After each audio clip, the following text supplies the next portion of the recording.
As you prepare your financial strategies, it's important to spend some time considering beneficiary arrangements, whether it's through an IRA, life insurance, wills, or trusts. Anytime you want to leave money to others, you want to make sure that you have in your mind a good understanding of how you want to designate the beneficiary. For example, let's say you're a husband and a father, and you have money in a retirement account, like an IRA.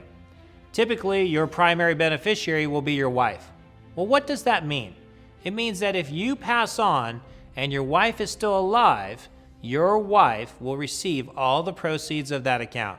The wife in this scenario is considered a primary beneficiary. But what if your wife passes on before you? Or what if you and your wife pass on together?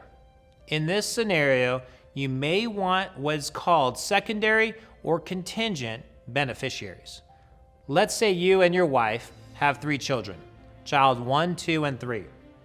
Now these children can be named second line of beneficiaries or contingent beneficiaries.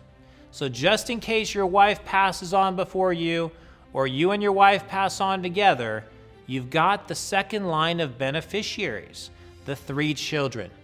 And you may also choose to divide the proceeds of your retirement account evenly between the 3 children, a third, and a third. But here's something else to consider. What if your children have children of their own, your grandchildren?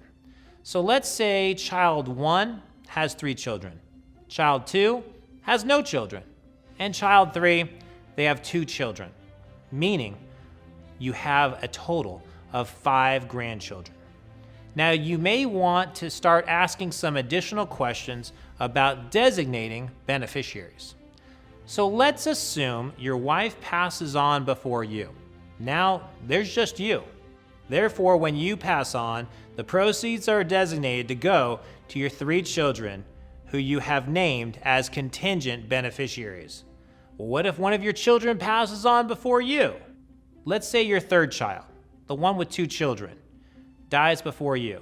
Then what happens?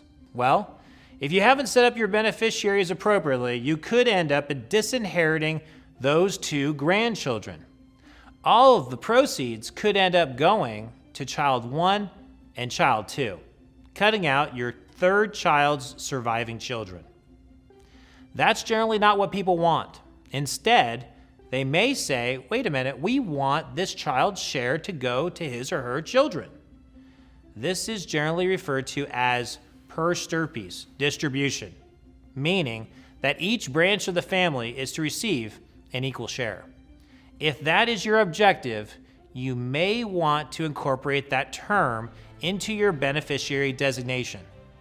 Then, should both your wife and one of your contingent beneficiaries pass on before you, the beneficiary designation would direct that contingent beneficiary's share of the proceeds to go to his or her heirs.